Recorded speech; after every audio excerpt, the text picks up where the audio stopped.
Can you hear me okay? This is so awesome. I've never had a wireless mic where I can like do jazz hands. Well, my name is Brandi Shigley, and I am a dreamer doer. I thought it would be a lot of fun if we just start this little presentation out with a song. Oh, I'm gonna need your guys' help. So there's this part where I go, give me some love, and I need you guys to go, give me some love. Let's try it. 1, 2, ready, go. Give me some love. Give me some love. Good. You guys are perfect. And I've always wanted to play at a grand piano. And a 1, and a 2, and a 1, 2, 3, 4.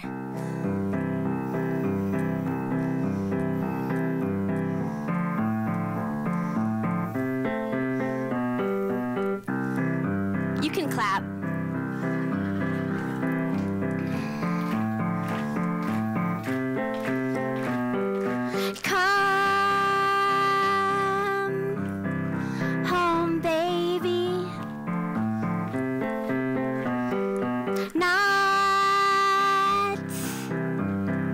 Just maybe.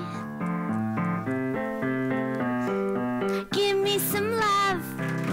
Give me some love. It's been a long time. I miss you so much. I miss your touch. I need you like a crutch. I'm gonna explode. Gonna explode. Spontaneous combust. I'm losing my mind. It's been a long time, and now I'm screwed up. Por favor, with cherries on top of you. Por favor,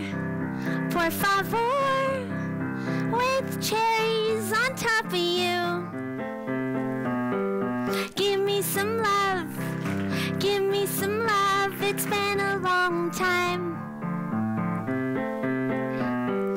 Give me some love, give me some love, it's been a long time.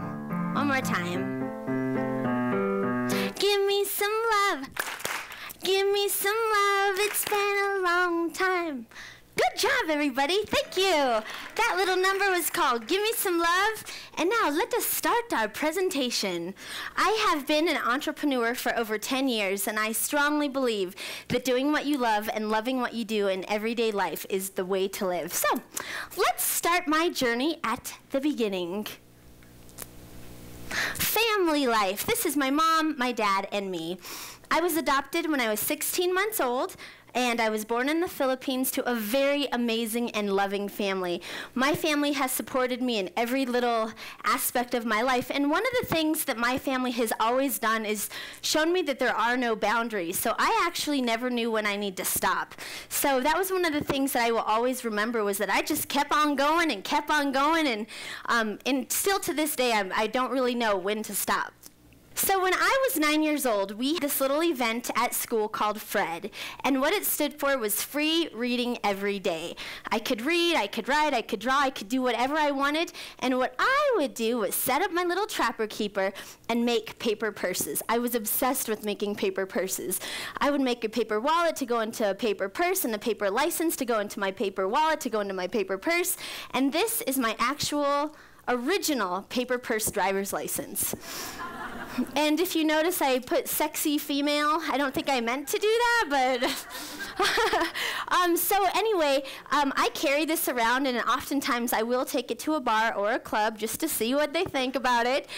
Sometimes they chuckle, sometimes they're like, please let me see your real ID. Let's move forward a little bit. I'm obsessed with handbags, but in school, not so good in school. I was much more of a social butterfly in school. And in college, I went to Metro, and instead of studying diligently, I was ditching every single class to go snowboarding and go to the skate park, and I never really found something that I loved to do. So this little lesson, sometimes it takes some time to figure out what in the world you should do with your life, but embrace that time and learn from every moment. This was such a big deal to me. It wasn't until my 3rd year of college when I discovered communications. I had this professor who was so amazing, and he was like, Brandi, what do you want to speak about? And I'm like, what do you mean, what do I want to speak about? I can pick anything that I want to? Yes. And it was right there when I was given that tool to create whatever it was that I was passionate about that I was able to flourish. So even though I kind of failed macroeconomics and biology, I finally discovered that one little niche, and right then and there, straight A's. That was pretty cool. My parents were proud of that one. The magic number. For me, my magic number is 23. On my 23rd birthday, I discovered that my biological mother had me when she was 23, and I was born at 223. On my 23rd birthday, and on that year following that, I became a United States citizen, graduated from college, and started my first business, B.shigley Designs. For me, that was when I realized it doesn't matter what chromosomes make me me. It's up to me to be me. That was the year that I dug myself in deep and just really discovered what can I do to create my own life. I'm going to take these jingling little things off since we're not in a musical right now. I wish we were. An old obsession turns into a passion that turns into a business. Backtrack to when I was obsessed with handbags and making purses, I suddenly was like, you know what? I'm going to try to make real handbags out of real material, not just paper. And that's when I started making handbags. And at first, it was just a hobby. It was for fun. My bags were being sold to friends and relatives and Grandma's Christian Women's Club. And that's kind of when I realized, like, wow, I'm onto something. I took something from when I was a child and turned it into something that I could turn into a business. So, don't be afraid to put yourself out there. Shortly after I had started my business, I was like, you know, I really want to write to the fashion editor of the Rocky Mountain News, but she's not going to care about me. I'm just some girl in my dining room making bags. And a friend told me, you know what, Brandi? You got to just try. So I wrote to Suzanne Brown and said, hello, I'm obsessed with bags. I just started making bags. A couple of weeks later, she writes me back, Brandi, I love your story. I love your bags. I want to write about you. So don't be afraid to put yourself out there because you never know what's going to happen. That article ended up being syndicated in papers all across the country. Pretty soon, 5280 magazine saw the Rocky Mountain News, and Fox 31 News saw the 5280, and it became this snowball effect for my handbag business. What did that mean to me?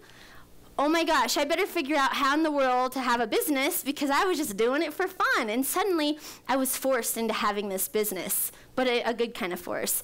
Pretty soon, it was about 2 years later, I was like, what do I do now? I've been in every publication in Denver. I'm in all the great fun boutiques. I'm gonna move. Somebody told me, I'm a fellow blogger with Eric, and somebody was following my little journey, and again, I'm someone who just writes about everything I feel and that I'm going through, and this woman wrote to me, and she's like, Brandi, I want you to have this quote, and it was those who step outside their comfort zone to pursue their dreams will always find true happiness. And it is so true. Here I was just like not knowing what I was gonna do next, and you know what? I want to sell all my things and move out west. So I moved to San Diego, California.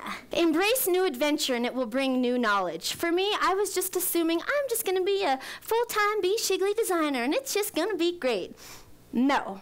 I moved out to San Diego and suddenly nobody knew who b.shigley Designs was, and I was forced to actually go out there myself and meet contacts for boutiques and learn how to write a press release and really learn and embrace something that in Denver it was kind of just given to me, and there I moved out to the West Coast and I had to learn it on my own. This was one of the best lessons that I've ever had. While I am in San Diego, I had the opportunity to go out to LA and to San Francisco and start doing these fashion markets and really kind of seeing how they produce these events. It was such an amazing experience for me. I also had the opportunity to make handbags for an opera in Paris, and that was my first international experience with my handbags. So I was jumping outside of my comfort zone, kind of putting myself into these unusual circumstances that normally I wouldn't have done, and the rewards were quite wonderful. I was out in San Diego for about 2.5 years, and pretty much as spontaneously as I had moved out to California, I really wanted to be back home. So I moved back home. While I'm back home, I'm living in my parents' basement. That's always a really fun feeling. And my lesson here, when what you love to do is no longer working. Move on to something new. There's new opportunity around every corner. Here I was thinking I'd just bring B. Shigley designs back, and I remember doing a little, a vintage market downtown, and the entire day I had only sold 2 bags. And I just remember sitting there and just being like, what am I doing with my life? Like, I love marketing, I love PR, I love web development because that's what I had learned to do after having to grow my own business. I know, I'm gonna start a little business doing that. So, what did I do? I discovered a new love. I took the lessons that I learned and really honed in on those skills to start something new. So again, when something that you did love isn't quite working out, there's something else that you're gonna love right around the corner. Bring the past to the present. With my experiences in LA and in San Francisco, I just knew that I had to create something like that in Denver.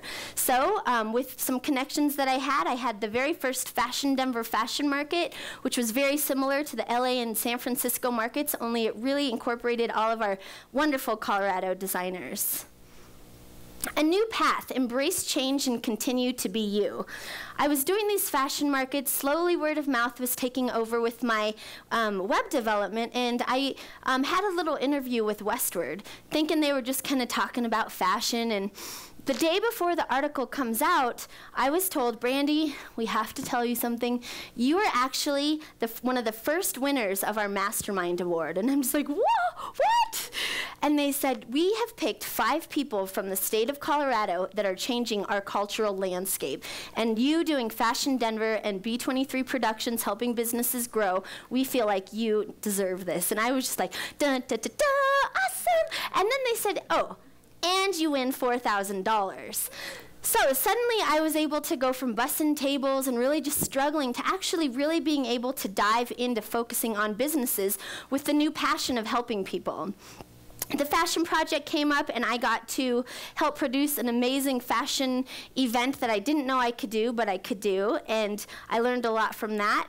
I ended up opening up a showroom in the Golden Triangle, and this was a place where I could actually have all of the designers come and be a part of. Share your thoughts, the world wants to hear them. I tweeted, stop complaining, start creating. CNN Money saw that, and they wanted me to write a little essay on why am I optimistic, so you never know what's going to happen when you just get your mind out there. Take a chance. You never know what's going to happen when you just put yourself out there and really hone in on every lesson that you have. And always have new passions. Make time to do the things that you love in everyday life.